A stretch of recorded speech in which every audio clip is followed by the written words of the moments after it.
What's up, guys? This is Line 2 Gang Online, and we're playing 2K like always. Well, not always, but we're playing. In the first quarter. Here's Jack. Dishes it to Robinson. Oh, tried to dunk it home, but drew the foul, and he'll go to the line.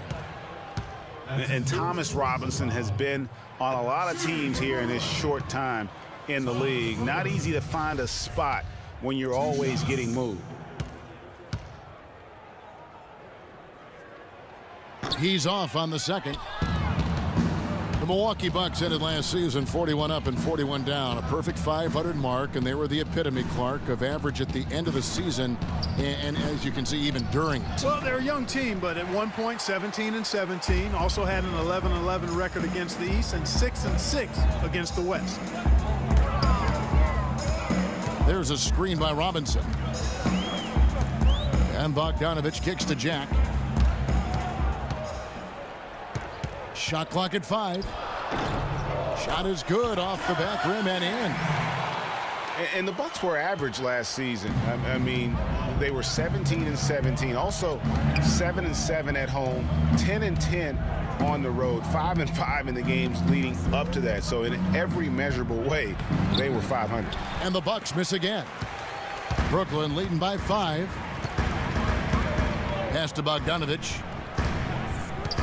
Here's Hollis Jefferson. There's a screen by Robinson. In the corner, it's Jack.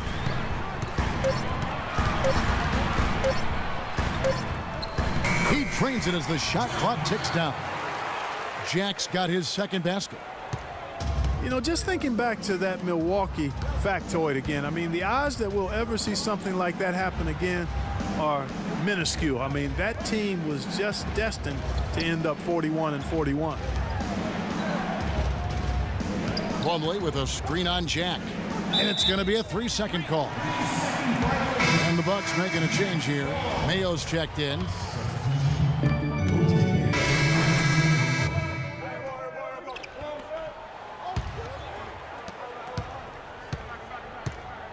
We got Donald Sloan. Young out there with Brook Lopez. And it's Kilpatrick in at the 2. So that's the lineup for Brooklyn. Back to Carter Williams. Here's Kilpatrick, covered by Monroe. It's stolen by Carter Williams. And for those of you just joining us, we're almost 2.5 minutes into the second quarter. Here's Monroe. Offensive rebound. Here's Freak. And it goes as the official calls the foul. Count it. He'll shoot one more at the free throw line. How about the way he's able to angle his body to shield the big fella off and still get the finish? You've got to be clever with your sleight of hand when you get inside and try to finish against the bigger guys. And he made it look easy that time.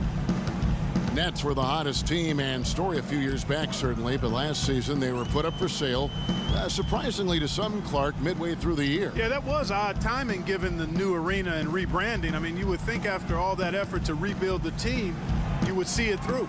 6 on the shot clock. Young's shot is off. Major defensive lapse right there. I mean, he's not a player you can leave open for a jump shot. You've got to stay attached to him. They're lucky he couldn't punish them for it. Middleton dishes to Freak. Ball stolen. In transition, here come the Nets. Here's Bogdanovich. The big dunk at the end of the break. Well, there you go. One team operating on all cylinders at either end, steals, fast break buckets, and the other team scrambling to find its game. Great point. I mean, that aggression has allowed them to just create a lot of havoc, and boy, are they taking advantage. And almost 4 minutes gone here in the second quarter of play. And the basket by Kilpatrick.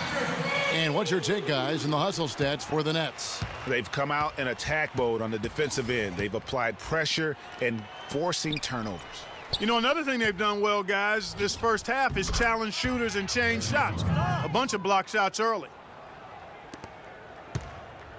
Nets leading by 16. Here's Sloan. Rejected by Monroe. And it goes out of bounds. Last touch by Monroe.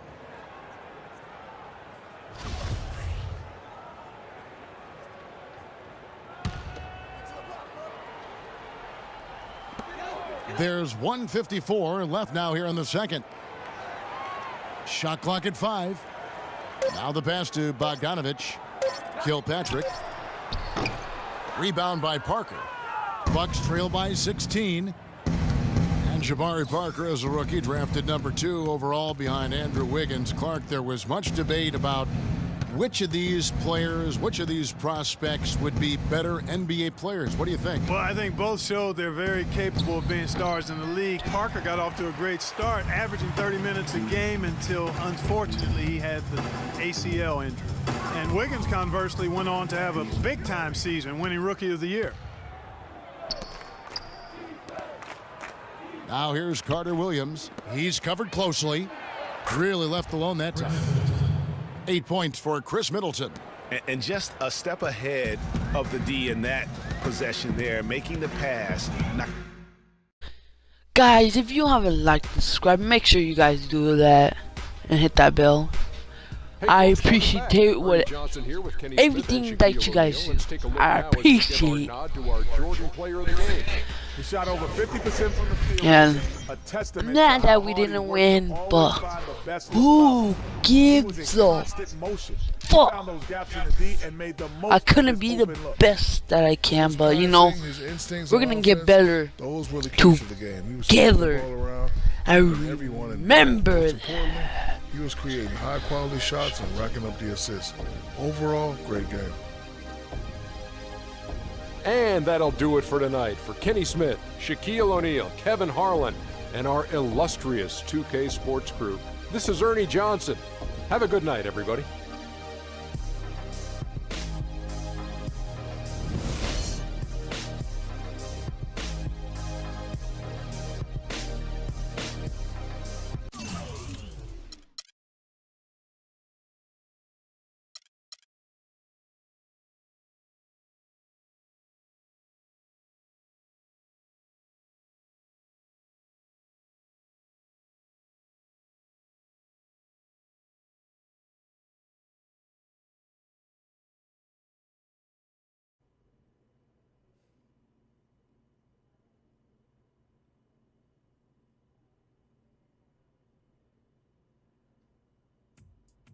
What a life, eh, freak?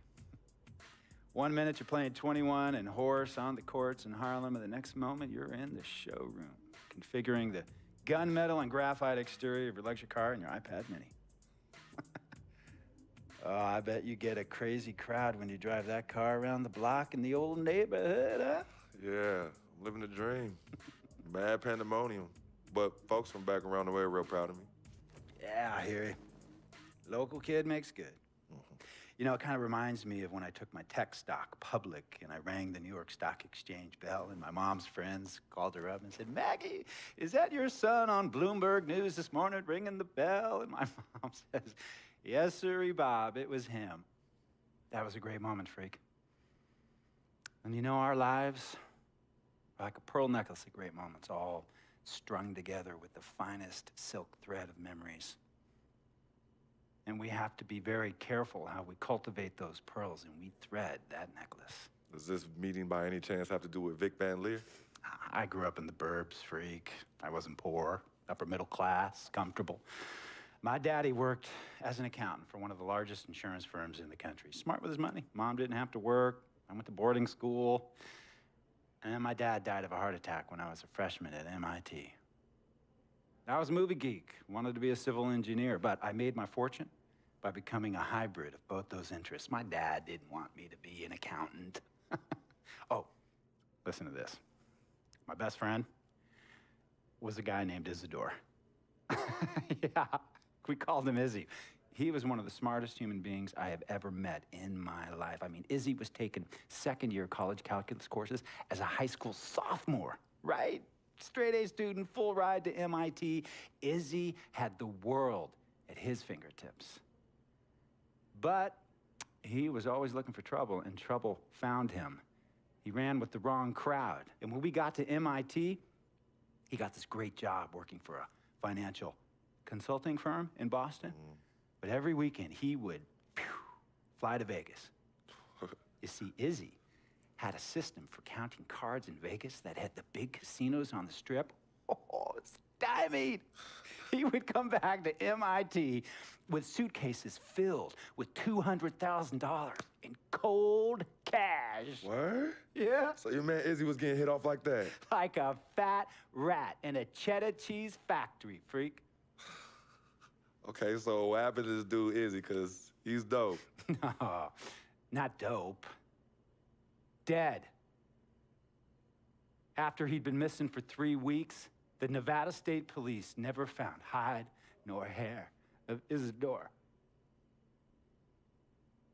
And our friendship took a hit when he asked me to hang out with him in Vegas, and I said I wouldn't do it because I knew he was on a dark and twisted path in his life. And yes, he was my dude. But no way was I gonna throw my life away trying to show my loyalty to a guy who really and truly didn't understand what loyalty was all about. So this meeting is about Vic. Correctamente. Okay, well, sir, Vic isn't Izzy. And why's that, freak? Well, for one thing, you and your dead friend Izzy didn't grow up poor. Me and Vic grew up in a neighborhood where we had to look over our shoulder every 2 seconds to make sure nobody was going to walk up on us and rob us. True. Izzy and I did not grow up in the hood. But we, like you, thankfully grew up in a 2-parent household. But even that wasn't enough for Izzy. He wasn't satisfied. He was always looking for a 5-alarm fire when he already had the warmth and comfort of a loving family. This is not about class warfare, freak. This is about the consequences of making bad choices and risking it all when you feel like you have nothing to lose. Vic is like a brother to me, sir. But you shouldn't be Brother Vic's keeper, freak. Would a brother go looking for trouble and put your career and your livelihood at risk by getting into fights at nightclubs and seedy after-hour joints and then scream to the media, yeah, it's all good, I'm an FOF, friendo freak. It's all misunderstanding. Y'all be haters, don't hate my game. I don't think a brother would do that to someone they really cared about, but a guy who looked at you like a meal ticket would. No. So you don't understand Vic. Really? I don't understand. No.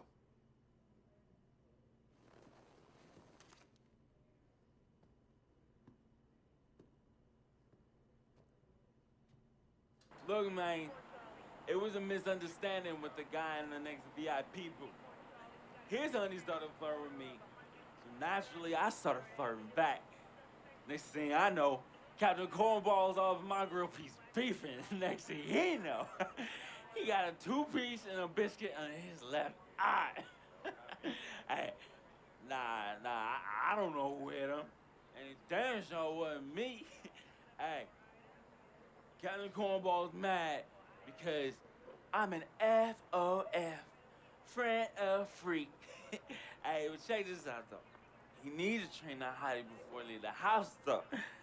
Yo, he's hotties ain't loyal, man. What's there to understand? Are you freaking blind? You know, I just want to know, how much did you pay your lawyers to make all this go away? Almost $100,000. Excuse me, son, I'm sorry, I couldn't hear you. I said I paid almost $100,000. Exactly. And if you keep riding shotgun with Vic, you're gonna go broke. Quick, fast, and in a hurry. Look, Vic is my friend, and I grew up with him. How many times I gotta tell you, sir? Freak, this is not a request. I am not asking you to do this. I am telling you to do this. And the first order of business is that Mr. Vic Van Leer is banned from traveling with you on the road. Vic is banned from the locker room. And Vic is banned from this arena. And if I catch this guy, Vic, in or anywhere near the facilities, Mr. Vic Van Leer will be arrested for trespassing. Are you serious, sir? Brother, I'm as serious as cancer. We all know that can be deadly. You know,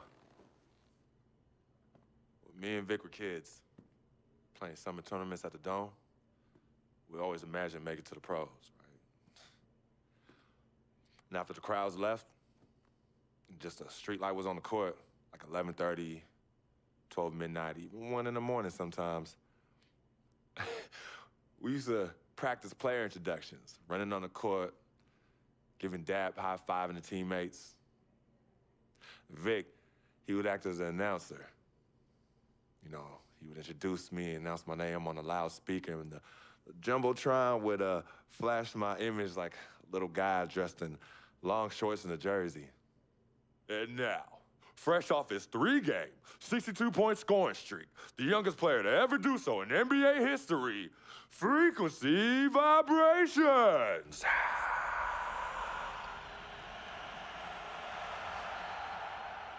So me and Vic would sit in those empty bleachers at the Dome and dream like nobody's business. And now I'm living a dream. For real. And in so many ways, Vic was part of that. Please, listen to me. I mean, I know this guy's your dude from way back. Look, me and Vic go way back like the front seats of a 67 Cadillac. That's good.